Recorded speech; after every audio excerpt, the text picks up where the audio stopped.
was done in 2006 at Date with Destiny. And I didn't know I was doing a goal map at the time. And I did this goal map, and it was fantastic, all the pictures, and we were taught how to do it. And later on I discovered when we met that yes, indeed, you sort of were teaching that, and that was ever present within the Tony Robbins world at that time. And I did this goal map. It was a 10-year plan. It was very materialistic. It had me living by the beach, having a nice car, family, nice home, all of these different things that we want in a material world.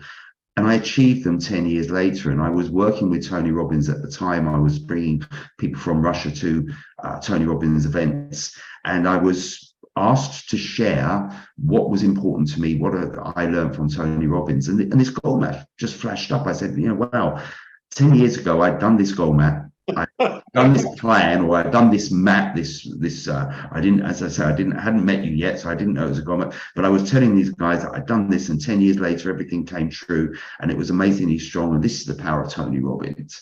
And this was one of the powers that he had. And then, of course, I looked into it, delved into it deeper. We've got our mutual friend, Carl, introduced me to you, Carl from the we then met, and I realized that this is something that I had been using, even though we hadn't met, and I was desperate to learn more. And thank you very much, because you held my hand through the learning process and gave me all that power. But I really believe that that was a very important stage. And at that meeting, when I realized that I got this 10-year goal map had worked, someone asked me, what was I going to do for the next 10 years?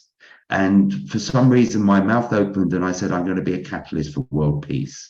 Now, don't ask me why I said that. I know that when I look back, that's something that I've always been working towards. I've always looked for more peaceful scenarios. I've always looked to remove conflict from my life, but remove it from the world, and bring people into a more harmonious way of living. So it was a really important step up for me. And that's what brought me into things like learning about meditation and going on to India with meditation groups. I discovered conscious capitalism through that. And that really redirected me when I made that decision that was my purpose. I had a new purpose, or a new higher purpose that was no longer materialistic.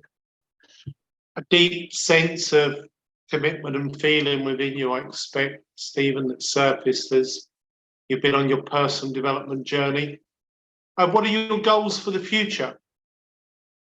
My goals, now you can bring up my current goal map. I mean, I'm working to on basically around the conscious leadership. I'm a public speaker, so I want to share as much information around peace, longevity, harmony, and the fact that the world can be a better place than it is at the moment if we shift the way that we lead, certainly within companies, but in governments and countries as well, and also within the home. So if we change how we lead, then we become better leaders, and we produce better followers, and the followers become leaders in themselves, because that's the power that we empower them with, and everything becomes a much more harmonious place to live. And once we see that, then we'll see a much more peaceful place, because when things are in harmony, it's much more peaceful.